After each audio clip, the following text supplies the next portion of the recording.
Les agradecemos por su asistencia al webinar sobre la suspensión de peajes en el Perú y su repercusión en las APP viales. En el panel de hoy nos acompañan profesionales del estudio SMS Grau.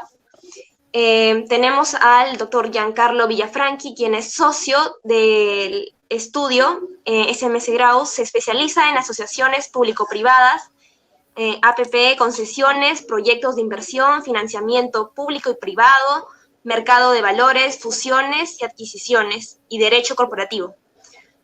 Disculpe. Repito, cuenta con experiencia profesional multidisciplinaria cuyo producto del trabajo desempeñado tanto en el sector público como privado, trabaja más de 12 años en diseño de proyectos de inversión, asociaciones público-privadas, proyectos activos y obras por impuestos, elaborando y negociando todos los documentos del proceso y desarrollando los procedimientos legales para iniciativas públicas y privadas. Tiene una maestría en Administración de Negocios por EADA Business School de Barcelona, en España. Giancarlo encabezó equipos técnicos, financieros y legales como jefe de proyecto en Proinversión. Por otro lado, tenemos a la doctora María Salim Barrenechea, quien es asociada del área de infraestructura y proyectos del SMCA Grau. Se especializa en asociaciones público-privadas, concesiones, proyectos de inversión, financiamiento público-privado, mercado de valores, fusiones, adquisiciones y derecho corporativo. Es abogada desde el 2015 y forma parte de SMS Grau desde el 2019. Anteriormente trabajó como abogada interna para 3 de las principales concesionarias de riego del país, donde participó en las diferentes etapas de cada proyecto, incluyendo el financiamiento, construcción y operación de estos. También se desempeñó como asistente legal en el Banco Interamericano de Finanzas, donde participó en la infraestructuración de financiamientos complejos, préstamos sindicados, estructuración de operaciones de fideicomiso, entre otros. Asimismo, es cofundadora de Abogadas Pro Bono. Bueno, muchas gracias nuevamente a todos y doy paso al doctor Giancarlo Villafranchi. Gracias Alexia. A ver, muchas gracias a todos, buenas noches. Gracias especiales a IUS 360 por la oportunidad de conversar unos minutos sobre la importancia o sobre el importante tema que nos convoca el día de hoy y reflexionar sobre las implicancias que tiene la ley 31018, la ley que suspende el cobro de los peajes en las concesiones viales.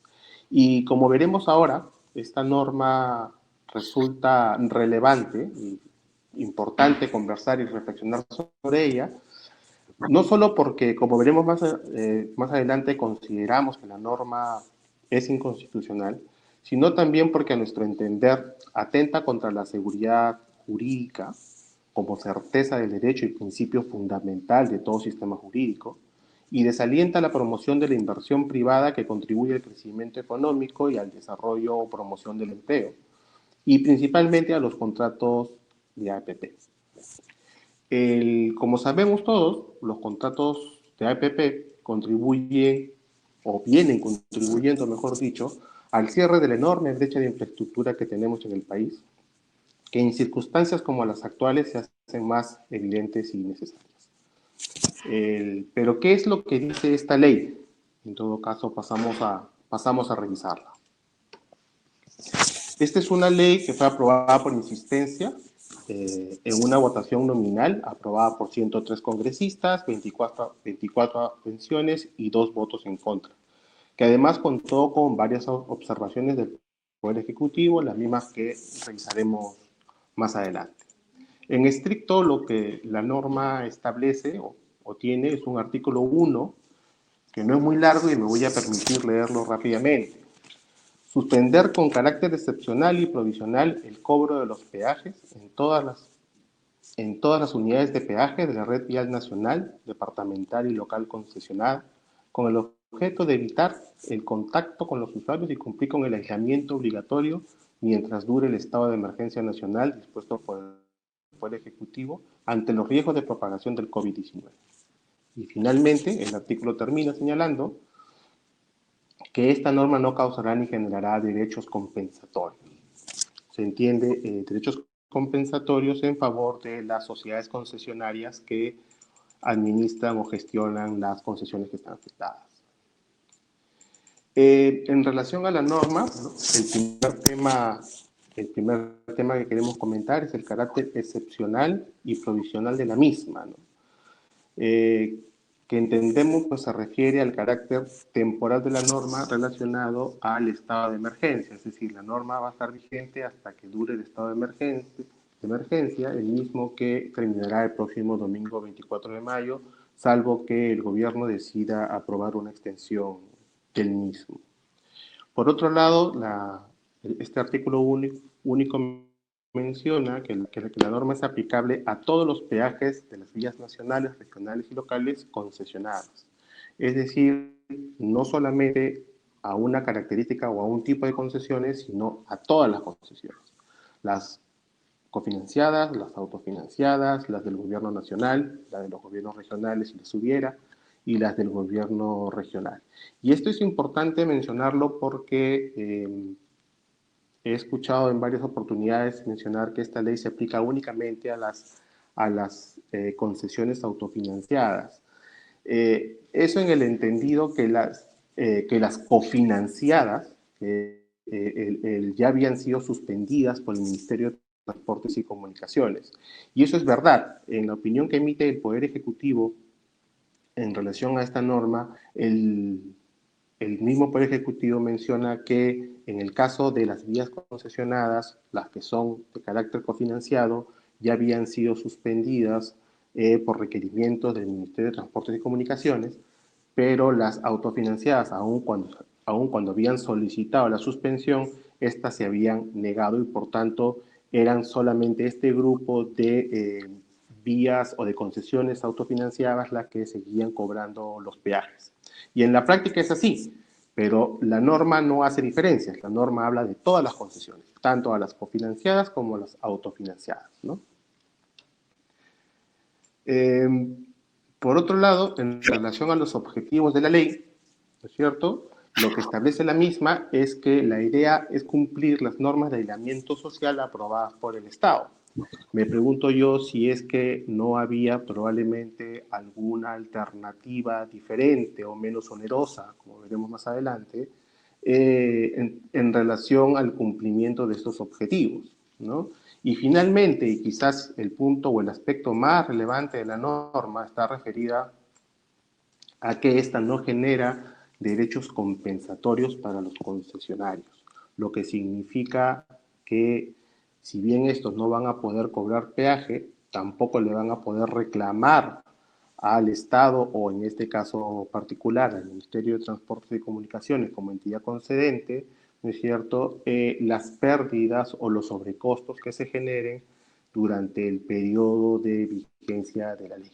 Dicho de otras maneras, ¿no es cierto?, no van a poder utilizar o no van a poder usar las cláusulas de restablecimiento de equilibrio económico-financiero que tanto el propio contrato de concesión como la ley les franquea o les establece como una posibilidad frente a circunstancias exactamente como las que se describen, ¿no? La existencia de una norma que los afecte, que afecte en sus ingresos o en sus costos, ¿no es cierto?, y que no estaba pues considerado dentro de la estructura inicial de la matriz de riesgo de la concesión. Al leer la exposición de motivos de la referida ley, o en realidad de los dos proyectos de ley, porque son dos proyectos de ley que finalmente se evalúan y se terminan juntando y se aprueba uno, encontramos los siguientes justificantes, ¿no? Por un lado, lo que ya mencionamos, el cumplimiento de las normas de aislamiento social, ¿no es cierto? La experiencia de otros países de la región, como Ecuador, Colombia o Argentina, en relación a la suspensión de los peajes de sus vías, como si estas experiencias pudieran ser pues importadas o trasladadas, o como si fuesen fórmulas estándar y transversales que pudiesen simplemente traerse al Perú y aplicarse sin una previa evaluación técnica, financiera y legal de cada caso concreto y frente a cada circunstancia de cada contrato, ¿no? Por otro lado, la generación de beneficios a los vehículos que transportan medicinas, alimentos y combustible. Y en la exposición de motivos no hay, yo no he podido identificar, de hecho es una exposición de motivos muy corta, no se ha podido identificar una evaluación integral respecto de estos beneficios o la cuantificación de estos beneficios. Simplemente se habla de la generación de beneficios a los vehículos que transportan estos insumos de primera necesidad, pero no hay una evaluación per se y por tanto no se puede concluir o saber si esos beneficios realmente existen y si existen para el total de la sociedad o del país o si es solamente para un grupo de transportistas en particular, ¿no? Y bueno, finalmente la norma concluye señalando que no se generan efectos negativos sobre la legislación nacional. Y ciertamente creo yo que la norma no ha sido evaluada integralmente, o en todo caso, el proyecto de norma no fue en su oportunidad evaluado desde todas sus aristas para finalmente concluir que la misma pues no genera efectos negativos sobre la legislación nacional.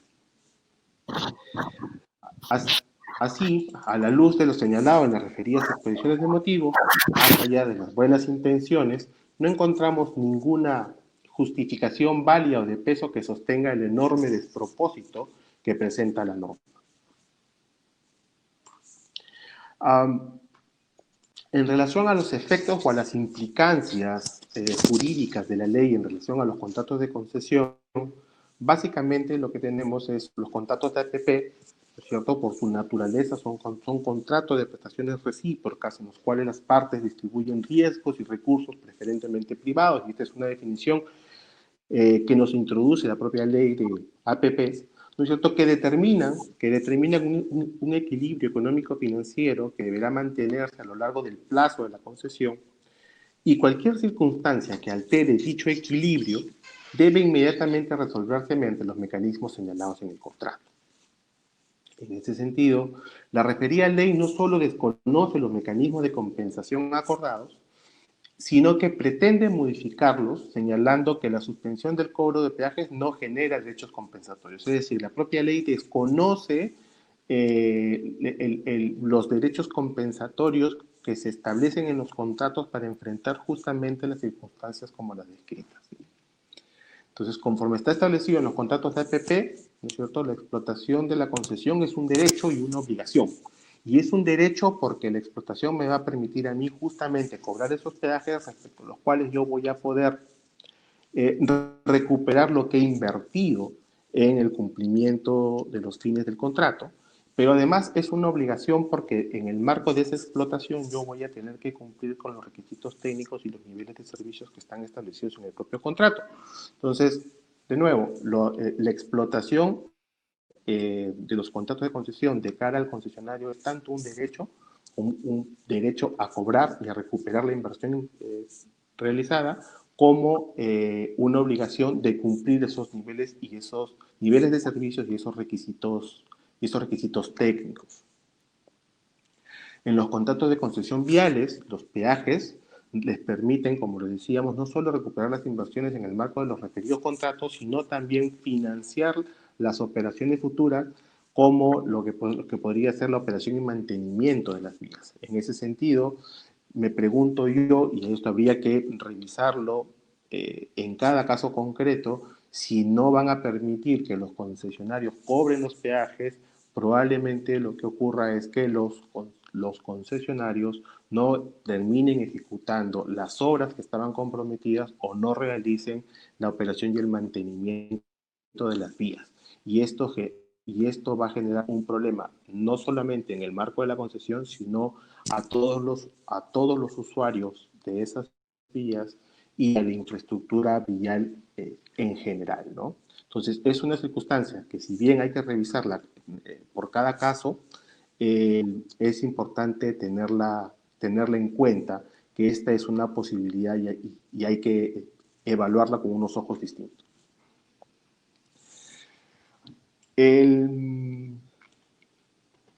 Finalmente, señalar que las sociedades concesionarias son sociedades de propósito especial, y en ese sentido, en relación al tema de los peajes, estos peajes resultan ser prácticamente o principalmente el mayor ingreso que tienen.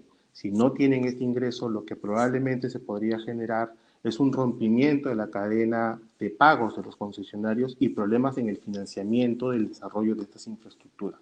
Y repetimos, esto podría generar no solamente un problema en el marco de la concesión misma, sino que adicionalmente podría ser un problema en toda la red vial del país, ¿no? Por mi parte, por ahora es todo. Gracias.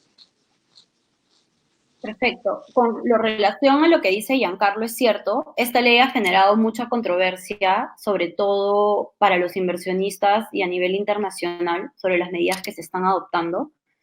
Y ha salido bastante esta pregunta de si en efecto esta norma está vulnerando el derecho constitucional de la libertad de contratar, ¿no? Sobre eso es importante saber que en el Perú al menos la Constitución protege este derecho fundamental de la libertad de contratar y está recogido en el artículo 62 de la Constitución. Lo voy a leer porque es un artículo bien chiquito que merece la pena analizarlo detalladamente. Este artículo señala que la libertad de contratar garantiza que las partes pueden pactar válidamente según las normas vigentes al tiempo del contrato y que estos términos contractuales no pueden ser modificados por leyes u otras disposiciones de cualquier clase. Entonces, como indicó Giancarlo, esta ley claramente lo que está haciendo es suspender el cobro de peajes, lo cual en sí conlleva a vulneraciones de derechos que habían adquirido los concesionarios y al incumplimiento de obligaciones que había adquirido también el Estado, y posteriormente va a impedir también que el concesionario pueda cumplir con obligaciones derivadas del cobro de este peaje. Como ha mencionado, que gran parte de esto ayuda para hacer la operación y mantenimiento de las vías. Entonces, ¿es posible en el Perú que se modifiquen los contratos por una ley? Hay en teoría dos posiciones. La primera es la santidad de los contratos, que señala que una vez celebrado el contrato, este es intangible, lo cual se entiende que no va a poder ser modificado por normas que sean aprobadas posteriormente a su celebración y mientras este contrato se encuentre vigente. Por el contrario, hay otra posición que señala que la intangibilidad contractual es relativa, diciendo que solo alcanza las normas dispositivas y no así para el caso de las normas de orden público. Sin embargo, finalmente el Tribunal Constitucional ha interpretado este artículo 62 y ha señalado expresamente que se establece una regla de carácter general donde no solo los términos contractuales contenidos en un contrato ley son intangibles, sino que se debe entender que va a ser en general todo término contractual, que no va a poder ser modificado por leyes ni por otras disposiciones de cualquier clase. En ese sentido, el propio OTC ya aclaró que, en efecto, ninguna norma ni disposición puede modificar los contratos. Entonces, ante esta pregunta y ante esta finalmente conclusión del TC, cabe preguntarse qué garantías constitucionales se podrían plantear ante esta norma. Claramente hemos visto en las noticias que ya el Poder Ejecutivo está tomando cartas en el asunto en plantear, en decir que va a plantear una acción de inconstitucionalidad. Esto es una de las garantías contempladas en la Constitución en el Perú y lo que busca, más que todo, es declarar la inconstitucionalidad de normas que tienen rango de ley. Entonces, la finalidad de esta acción es lograr que esta norma cuestionada sea declarada inconstitucional. Ahora, ¿quiénes lo pueden interponer? Claramente el presidente de la República, el fiscal de la Nación, el defensor del pueblo, el 25% del número legal de congresistas y 5.000 ciudadanos con firmas comprobadas por el Jurado Nacional de Elecciones. Entonces, estas personas son las facultadas para interponer esta acción y buscar declarar la inconstitucional de la ley, de esta ley que ha salido publicada recientemente. Sin embargo, la pregunta es, ¿qué pueden hacer mientras tanto los inversionistas o los concesionarios ante esta disposición? Acá el tema se abre y se ha debatido mucho si procede una acción de amparo o no. Yo soy de las que piensa que sí procede una acción de amparo porque hay una clara vulneración al derecho constitucional, al derecho fundamental de contratar. de tu libertad contractual, versus cuál es el derecho que ha buscado proteger esa norma, como indicó Giancarlo, es proteger el aislamiento y evitar el contacto con los usuarios a través de los peajes, ¿no? Que sería versus un derecho a la salud. Pero ahí lo que van a tener que ponderar es si había una medida menos gravosa que la suspensión de peajes. De momento considero que sí había menos gravosa. Hay que tener en cuenta que hoy por hoy los peajes, hay pases electrónicos que permiten hacer el cobro sin haber un contacto directo con las personas en los peajes. Entonces, ¿se pudo haber pensado en otra medida menos gravosa? Considero que sí. El amparo que se podría plantear entonces va a tener que ir directamente enfocado a que se inaplique esta norma al caso concreto de cada proyecto. Cada concesionario, cada empresa tendrá que ver cómo plantear esto y de qué manera, pero sí es posible, y obviamente siempre de la mano con una medida cautelar para poder, para que sea más efectivo el derecho que se busca tutelar con esta medida. Hoy por hoy es importante que sepan que el Poder Judicial está recibiendo demandas de amparo, entonces sí es posible presentarla estando en el estado de emergencia.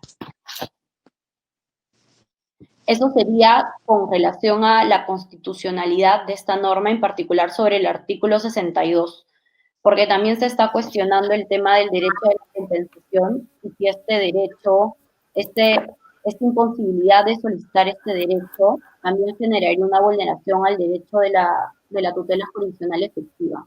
He visto varios comentarios de varias personas también inclinados a decir que también se estaría vulnerando este derecho. Con relación a esto, yo no comparto mucho esa postura porque sí considero que existen vías, tanto judicial como arbitral, en las cuales tú puedas solicitar igual, demandar para solicitar la compensación. Ahí el juez o árbitro va a tener que aplicar un control difuso para no aplicar esa norma a tu caso concreto.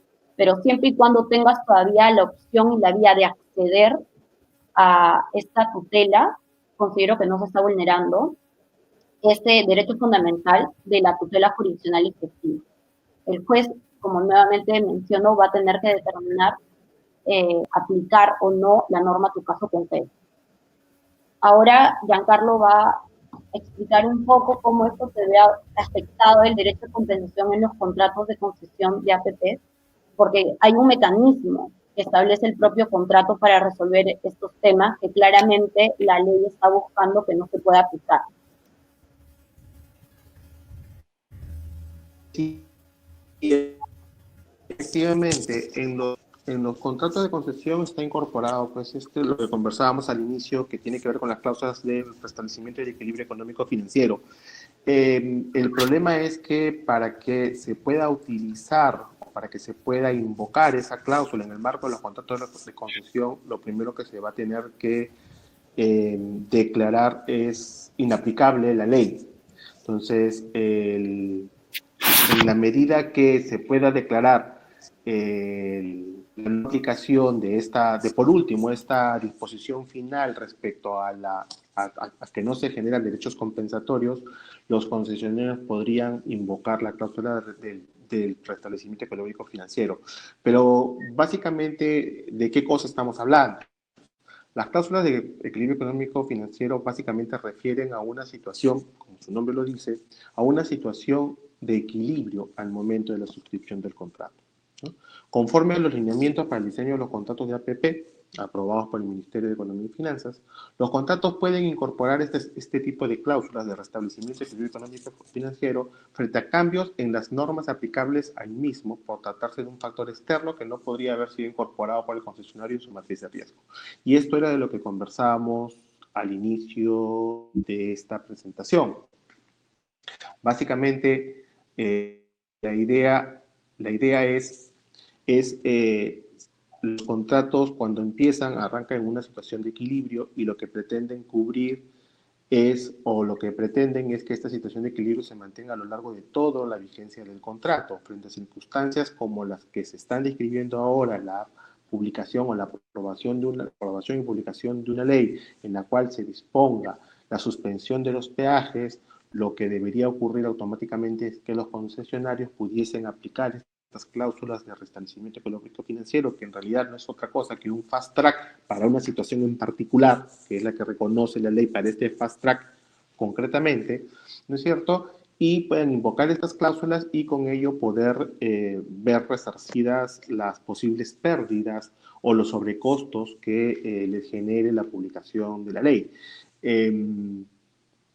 Pero repetimos, en la medida que la propia ley disponga que no generan derechos compensatorios, es la propia ley quien está generando que los concesionarios no puedan utilizar y no puedan exigir la ejecución de esta disposición que, repetimos una vez más, claramente busca atender y cubrir situaciones como la que estamos describiendo, ¿no? Los contratos de concesión en relación a las cláusulas de equilibrio económico-financiero, digamos, mantienen una regulación bastante estándar, ¿no? Cualquiera de las partes puede invocar la ruptura del equilibrio económico-financiero de los contratos y en aplicación de una fórmula que está establecida en los mismos, nos va a salir un valor que, comparándolo con el umbral que normalmente se establece en los contratos para determinar si es que existe un desequilibrio sustancial o no, se pueda finalmente adoptar una medida de compensación, ¿no? Entonces, estas fórmulas que normalmente están desarrolladas en los contratos de concesión y están desarrollados en los contratos de concesión autofinanciados que en la práctica se verían afectados por esta situación, es lo que tenemos que buscar que se puedan aplicar, ¿no? Finalmente, el señalar que, nuevamente, ¿no? Finalmente señalar que en la medida que la norma, la ley 31018 mantenga la situación actual, mantenga su redacción actual y por tanto genere la suspensión de los peajes y con ello no se puedan generar derechos compensatorios, esta cláusula que estamos conversando y que estamos describiendo del restablecimiento del equilibrio económico financiero no se va a poder aplicar directamente o no va a poder ser invocada, mejor dicho, por los concesionarios el día de hoy. Tendrán que esperar o iniciar los procesos de inconstitucionalidad de la ley y con ellos la inaplicación de la misma o cuando menos de esta parte final respecto a la no generación de derechos compensatorios para poder finalmente exigirle a su contraparte, exigirle al Estado la compensación de los sobrecostos o las pérdidas que se vayan a generar. Maru. Correcto. Finalmente, vamos a ver cómo estos temas, como ya mencionó Giancarlo, se solucionan en los contratos de APPs. Estos contratos tienen un mecanismo de solución de controversias que está recogido en el Decreto Legislativo 362 y su reglamento, que básicamente dispone de 3 mecanismos, que es el amigable componedor, la Junta de Resolución de Disputas y el arbitraje, ¿no? El amigable componedor y la Junta de Resolución de Disputas son facultativos y básicamente el primero de ellos, el amigable componedor, es un tercero neutral denominado por las partes que tiene como objetivo proponer una solución a una controversia y va a producir efectos legales de una transacción. Por su parte, la Junta de Resolución de Disputas va a estar conformada por 3 expertos y va a emitir una decisión de carácter vinculante y ejecutable, sin perjuicio siempre de la facultad de poder recurrir al arbitraje. Y finalmente está el arbitraje, que este es un mecanismo de solución de controversias obligatorio en todo contrato de APP y contempla ciertas reglas que es importante tener en cuenta. Primero, que para someterse al arbitraje, estas controversias deben ser materia de libre disposición entre las partes y deben distinguirse controversias entre técnicas y no técnicas. Ahora bien, ¿cuál es el procedimiento para recurrir a este mecanismo dentro de un contrato de APP? Se debe establecer primero una etapa de trato directo entre las partes antes del inicio en sí del arbitraje. Siempre va a ser necesario ese trato directo y las partes van a determinar cuánto tiempo es que va a durar. Ahora bien, también es importante que sepan que sin perjuicio de que las partes han pactado un plazo determinado en el contrato, es posible que las partes también acuerden acortar o alargar este plazo de trato directo. Lo que tiene como por finalidad ese trato directo es llegar a un acuerdo y evitar llegar a un arbitraje. Sin embargo, si es que las partes no se logran poner de acuerdo durante este plazo, se va a recurrir al arbitraje y se iniciará la demanda. Ahora bien, es importante que tengan en cuenta que hoy por hoy en estado de emergencia hay, por ejemplo, la Cámara de Comercio de Lima está atendiendo nuevas solicitudes de demanda, otras cámaras de la misma manera, y también las partes van a tener que determinar si es que van a recurrir al arbitraje local o se van a ir a un arbitraje internacional como el CIADI. Esto va a depender nuevamente si la controversia es de carácter técnico o no técnico y la cuantía. Es necesario que se analice cada caso concreto y en particular porque cada contrato ha establecido distintos montos y lo que se va a entender también por controversia técnica o no técnica. Ahora, con relación a recurrir al arbitraje internacional, también es importante que tengan en consideración que este se puede recurrir porque el contrato de concesión lo establece así expresamente, o también por un tratado bilateral que se ha suscrito entre el Estado peruano y el país del cual es el inversionista. Eso también se va a tener que analizar cada caso particular dependiendo de la nacionalidad de los inversionistas. Y la gran pregunta también que se hace es si es posible iniciar un arbitraje internacional, ya sea contractual y por un tratado bilateral que proteja las inversiones del inversionista. Esto sí es posible iniciar los dos de manera paralela, va a depender de cada contrato y lo que busque en sí cada inversionista y la estrategia que se plantea es seguir. Es posible iniciarlo de manera conjunta los dos, es posible iniciarlo únicamente por el contrato de concesión o únicamente por el tratado bilateral. Dependerá de la estrategia que cada uno vaya a decidir, pero ambas opciones son viables. Nuevamente, lo que se va a tener que ver acá es cuál es el derecho que se está vulnerando y afectando y cuál es el resarcimiento que se busca conseguir con estos mecanismos. Como Giancarlo bien menciona, si no hubiese esta restricción y esta prohibición expresa de la ley sobre el derecho a la compensación, el contrato mismo establece este fast track que hubiese sido más fácil de aplicar, que ya de por sí dispone que ante una afectación a los ingresos del concesionario por una norma, por una disposición, existe este mecanismo, pero ya que no se puede utilizar este mecanismo, es necesario recurrir al arbitraje para ver cómo se podría solucionar.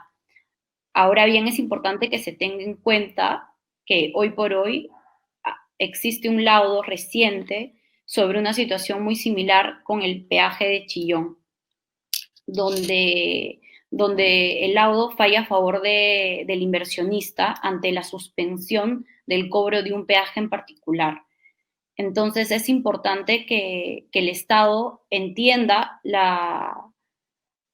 de por sí lo grave y la vulneración que se está generando a los inversionistas y a los contratos de concesión y a la seguridad en sí que estos emanan, ya que no es posible que un acuerdo entre las partes pueda ser modificado con una norma que claramente no se ha puesto a analizar cada contrato en particular, porque no ha analizado cómo se está perjudicando el cobro y el retorno de las inversiones que ha hecho el inversionista ante estos proyectos.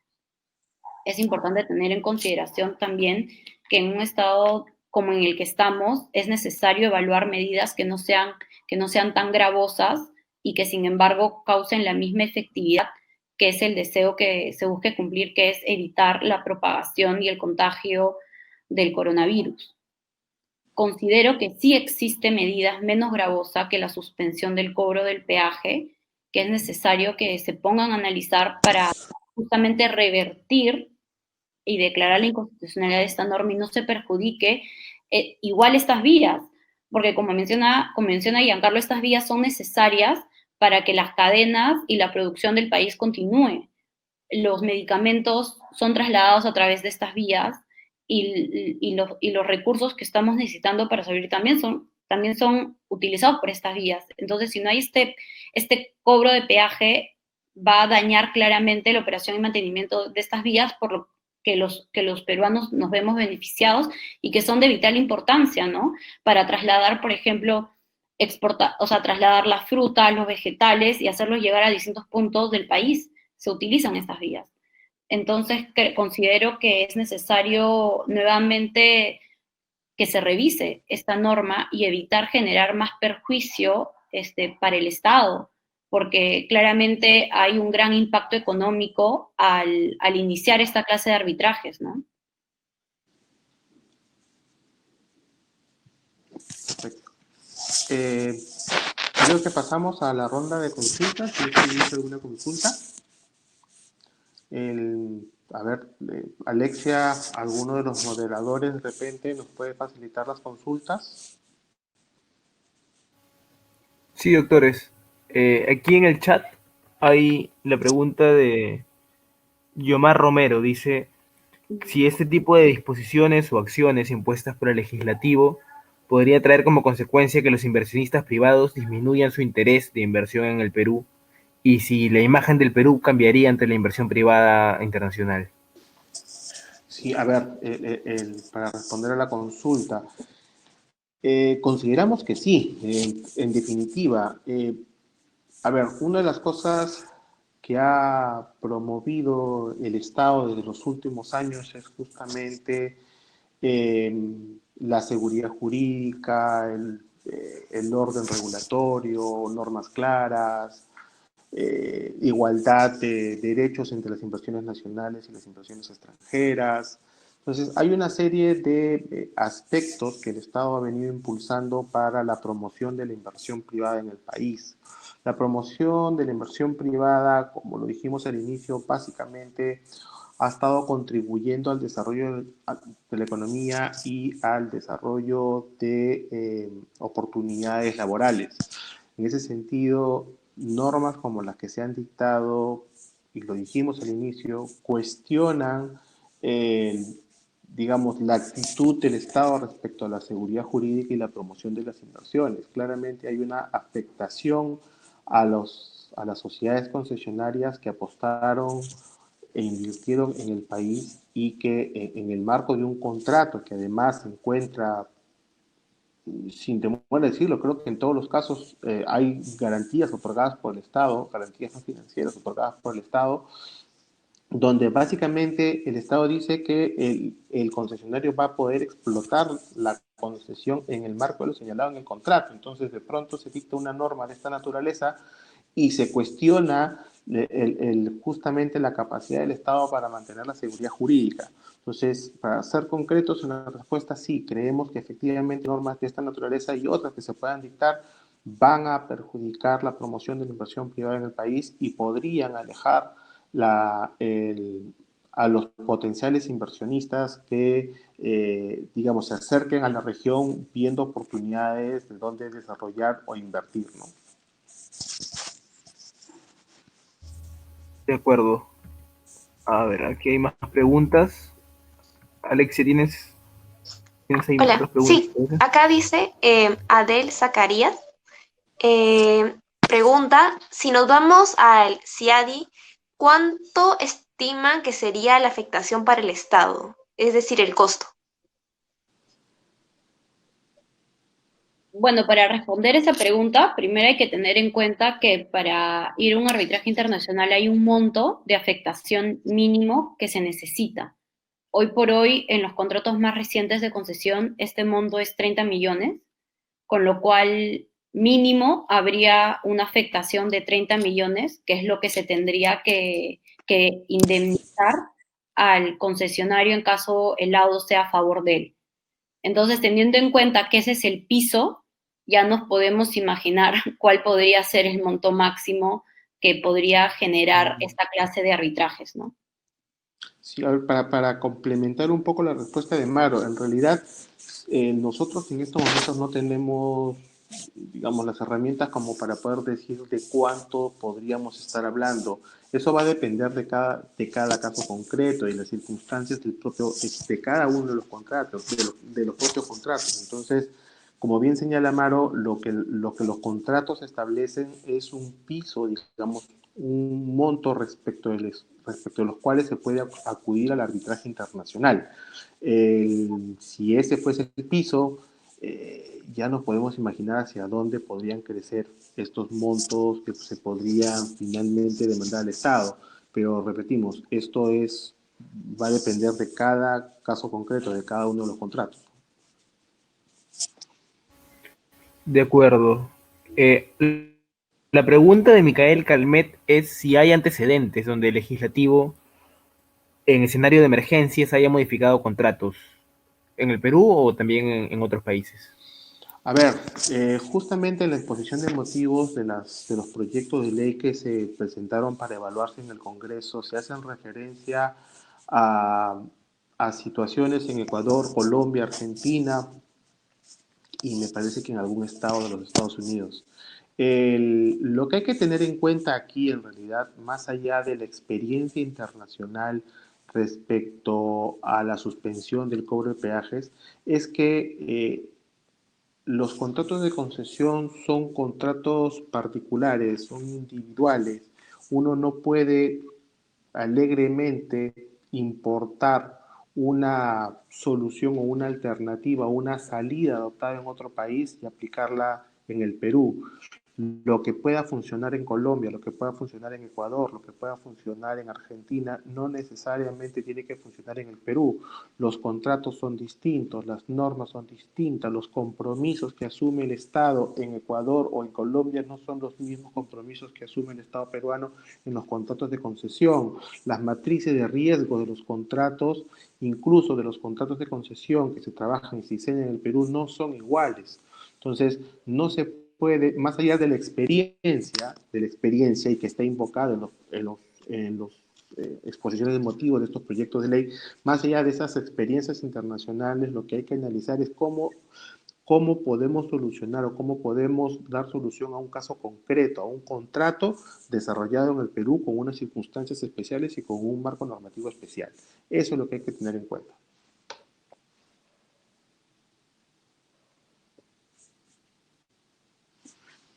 ¿Hay otra consulta?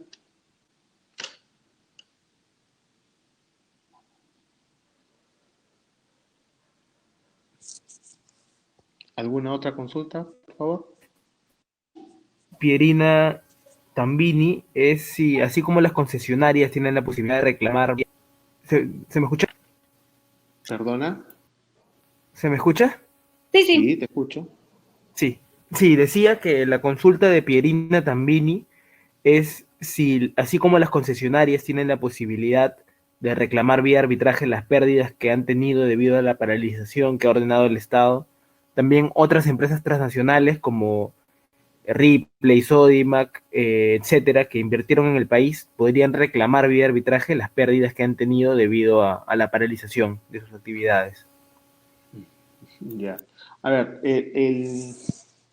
de lo que estamos hablando aquí nosotros en particular es la suspensión del cobro de peajes en las concesiones viales, en las concesiones de carreteras. No conozco los términos en los cuales estas empresas hayan invertido en el Perú, pero en el caso de las concesiones de carreteras, lo que hay, y lo explicábamos, es que en los contratos de concesión se establece el derecho y la obligación del concesionario de explotar bajo determinadas circunstancias. Esa explotación incluye o incorpora como un derecho al concesionario, que además está reconocido en la ley de APPs, que es el cobro de las tarifas, en este caso el cobro de los peajes como un mecanismo para recuperar inversión y poder financiar mis obligaciones de operación y mantenimiento. Entonces, frente a esa circunstancia es que se dicta una ley que suspende el cobro de los peajes. Le está diciendo al concesionario, oye, tú ya no tienes el derecho de cobrar peaje, pero sí tienes la obligación de seguir cumpliendo con tu inversión o con tu operación y mantenimiento. Y por si te queda alguna duda, no vas a poder tampoco cobrar ninguna compensación. Esa es la circunstancia que estamos describiendo y esa es la situación que nosotros creemos vulnera los derechos de los concesionarios, pero principalmente vulnera la norma constitucional y establece unas medidas que para nada han sido evaluadas y resultan totalmente, o que son totalmente un despropósito, ¿no? Claro, lo que se está viendo básicamente es la modificación de un acuerdo entre las partes por una norma y las consecuencias que está trayendo esta disposición. Entonces, con relación a la pregunta de Pierina, se tendría que hablar qué tipo de contratos, si es que hay alguno, se ha suscrito y cuáles son los términos y en todo caso, eh, no por esta norma claramente, sino por algún otro supuesto que ella considera que se está vulnerando el acuerdo que ha suscrito. Acá el caso es muy particular porque una norma está modificando unos contratos. Entonces es un poco distinto los supuestos al estado en sí de emergencia, ¿no? El estado de emergencia como tal, que empezó desde el 16 de marzo, no ha modificado un contrato. Es importante tener en cuenta eso. Correcto. Doctora, ¿frente a qué tipo de desequilibrio económico nos encontramos? ¿Es hecho del príncipe? Pregunta Anthony Fernández. Esta es una pregunta interesante porque creo que Giancarlo y yo tenemos distintas posturas con respecto a si el estado de emergencia en sí es un evento de fuerza mayor o no, y cómo esto se puede interpretar. Voy a partir con mi postura, ¿no? Que lo que hay que entender es que los contratos de concesión establecen un listado de cuáles son los eventos que se deben entender como de fuerza mayor para su contrato. Y por eso es muy importante analizar esta cláusula porque cada contrato tiene distintos eventos que son considerados de fuerza mayor para su proyecto en particular. No los que aparecen en un contrato de concesión se van a necesariamente repetir en otros. Si incluso comparan, van a ver que en muchos casos son distintos. Entonces lo que se tendría que evaluar es si lo que van a considerar evento de fuerza mayor es en sí el estado de emergencia o la pandemia. Esa es una primera pregunta. Y la otra sería si en vez de fuerza mayor, esto sería lo contrario, ¿no? ¿Qué es lo que está generando este estado de emergencia, que es justamente de repente algún tipo de afectación, algún tipo de ingreso que pudiese estar teniendo el proyecto? Entonces, no considero, al menos esa es mi postura, que sea tan claro si este es un evento de fuerza mayor en sí. Hay que tener en cuenta que los actos de gobierno no necesariamente son considerados eventos de fuerza mayor. Entonces, si únicamente me indicaran que es la norma, se tendría que ver muy el caso en particular para poder entender si dentro del contrato de concesión estaba contemplado un acto de gobierno como un evento de fuerza mayor.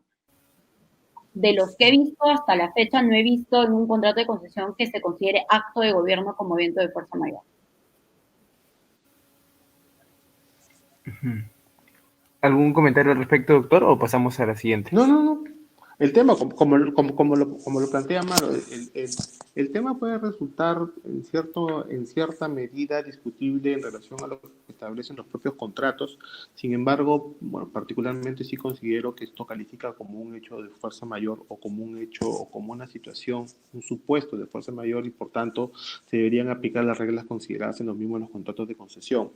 Una salida también podría ser considerar esto como una ruptura del equilibrio económico financiero y en el marco de eso solicitar pues las compensaciones que en el marco de dicho fast track me otorga el contrato.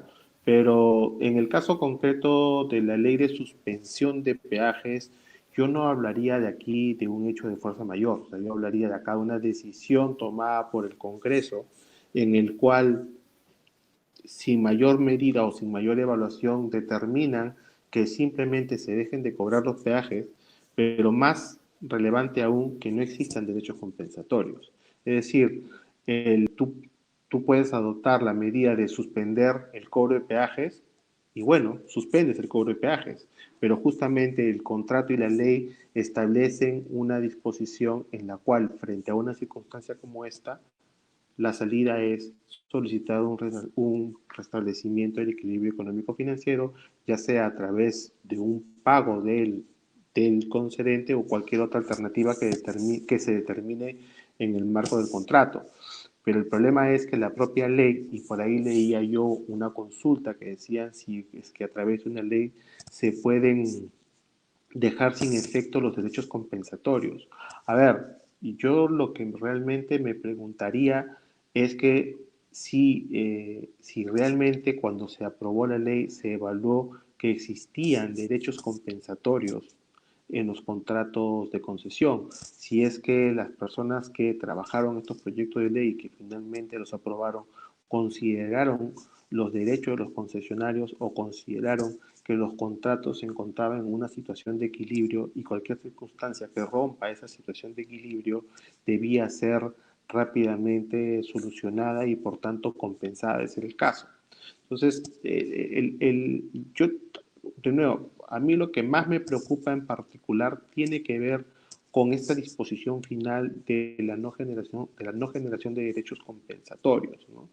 Eso es, yo creo, lo más relevante y la pregunta más importante, ¿no?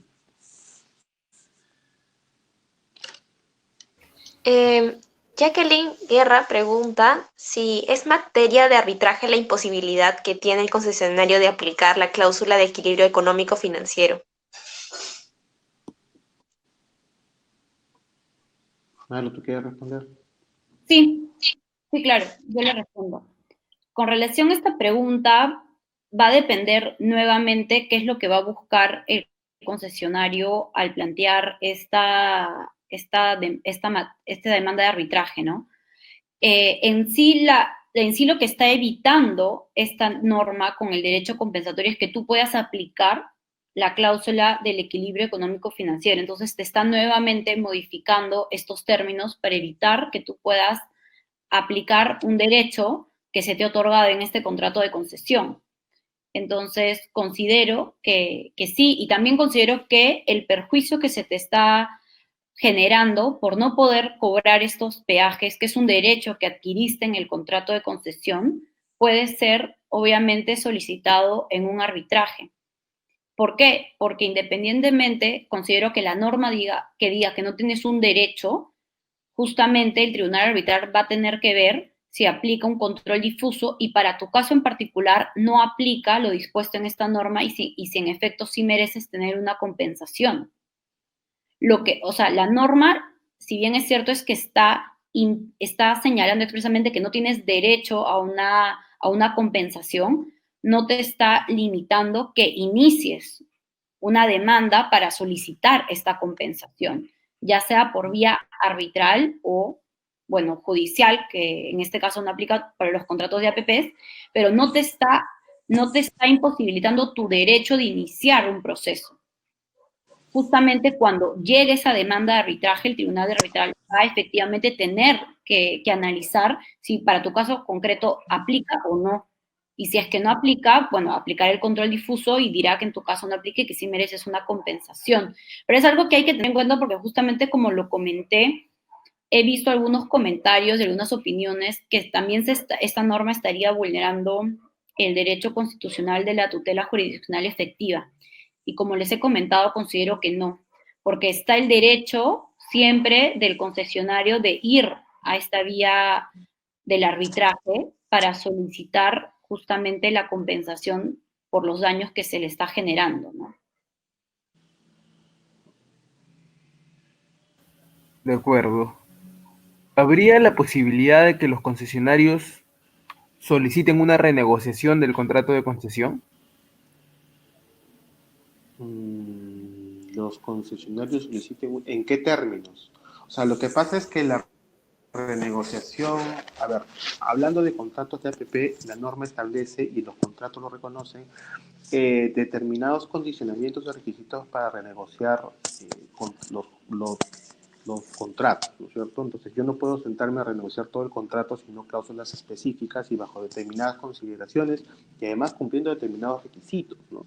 Entonces, es probable que se sienten, es probable que se sienten a renegociar algunos términos. ¿Qué términos? Probablemente podría ser plazos para la ejecución, si estamos en ejecución de obras, de repente plazos para la ejecución de obras, podrían ser también, digamos, el reconocimiento de algún tipo de costos generados a partir de los lineamientos o estas políticas que vienen aprobando los sectores para el reinicio de actividades. Digamos, hay distintas circunstancias o distintos aspectos que se han visto afectados por esta paralización, este estado de emergencia y movilización social, que podrían ser planteados vía una renegociación de los contratos bueno, en este caso con el Ministerio de Transportes y Comunicaciones. Pero claro, cada renegociación va a tener que ser enfocada respecto de cada uno de los contratos y las circunstancias propias de cada contrato, ¿no? Creemos que efectivamente se va a dar. Vamos a ver en todo caso la disposición que pueda tener el Estado para sentarse con los respectivos concesionarios y ver qué adecuaciones se tienen que hacer a los contratos, ¿no?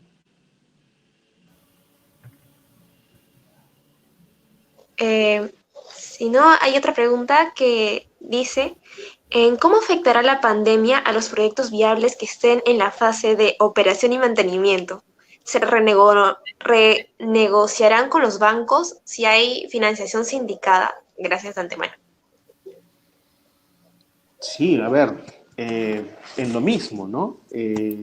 Creemos que esta situación ha afectado transversalmente a todos los contratos, en mayor o en menor medida, dependiendo también de la fase de ejecución contractual en la que se encuentren, pero sí creemos que definitivamente se tendrán que hacer algunos ajustes tanto en los contratos de financiamiento como en el propio contrato de concesión y en los propios contratos de construcción.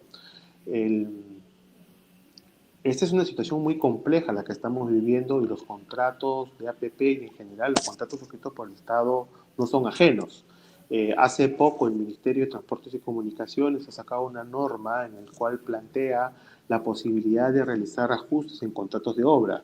No lo ha hecho en los contratos de APP, no ha sacado una norma similar. Sin embargo, creemos que los contratos BP también van a tener que ser adecuados, probablemente en plazos de ejecución o probablemente en costos, ¿no? En los costos o en los sobrecostos que se pueden incurrir a propósito de las distintas medidas que se están dictando para el inicio de las actividades. Lo propio va a aplicar para el caso de los contratos de financiamiento, ¿no? Pero esto va a depender de los propios términos de los contratos de financiamiento y de las renegociaciones que se puedan hacer.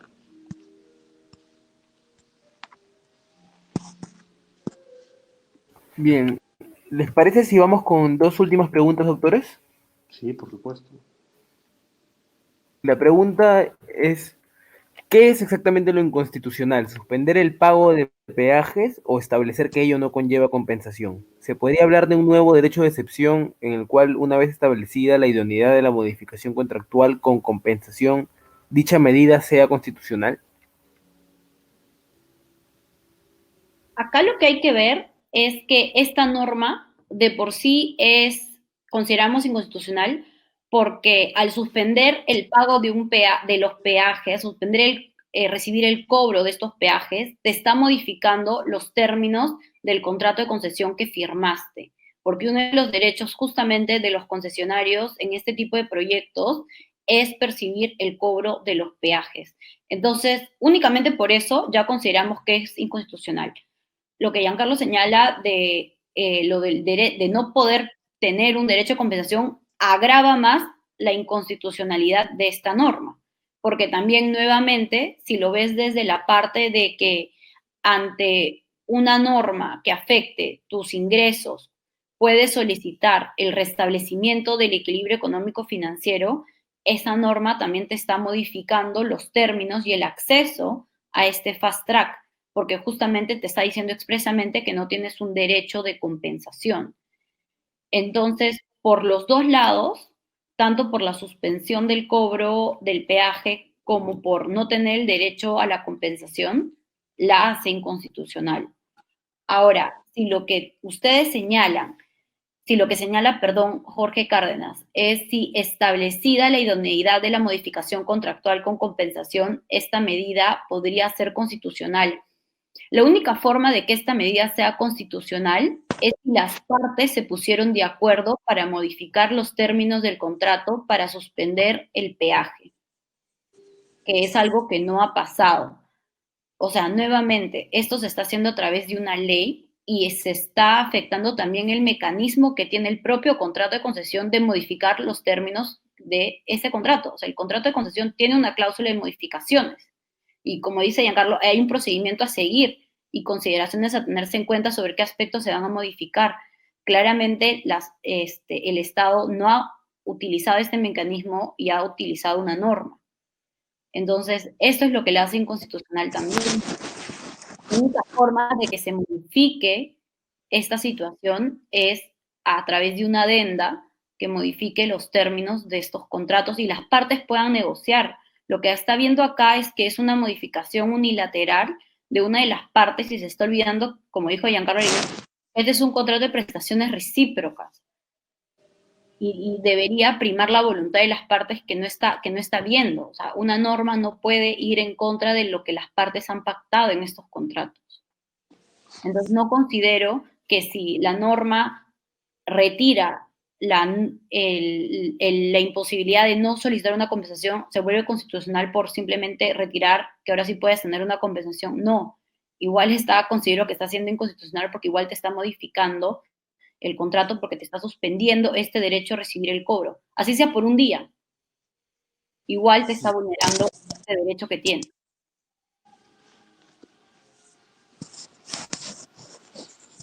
Bueno, Alex, una última pregunta que ya sería de Hugo Méndez, que dice, ¿no podría la Procuraduría peruana ante un eventual arbitraje invocar fuerza mayor? No es base a la norma promulgada, sino más bien por la situación internacional que ha generado la pandemia y ser más bien la norma un efecto y la materialización del caso fortuito y fuerza mayor.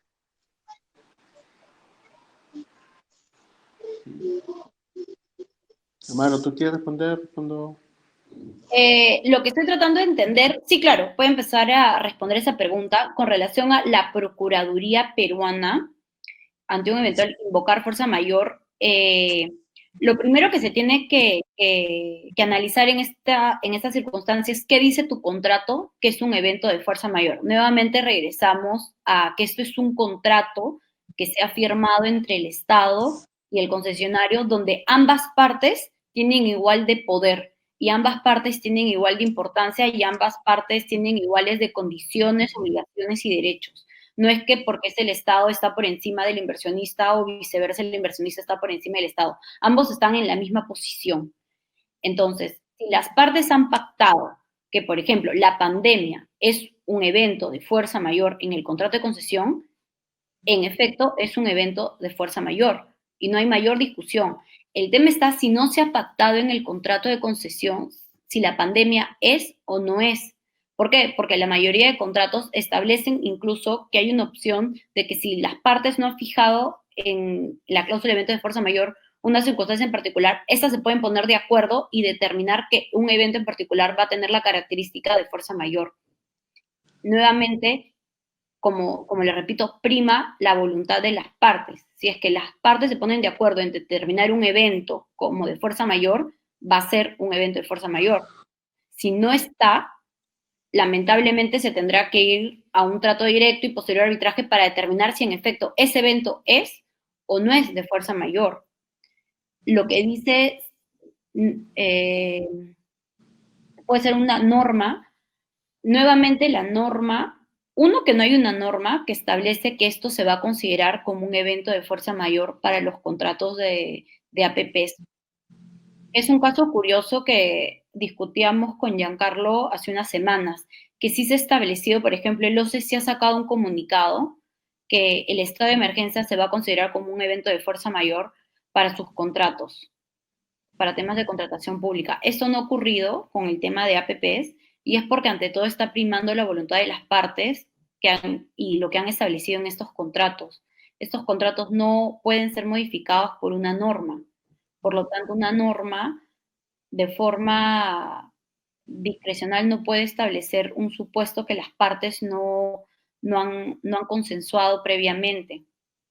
Entonces, yo soy de la opinión de que la única forma de invocar esto como un evento de fuerza mayor es si el contrato lo establece de esa manera y en caso una de las partes quiera establecerlo y no se ponga de acuerdo con la otra, pues se tendrán que ir a un mecanismo de solución de controversias para al final determinar si el evento era o no de fuerza mayor.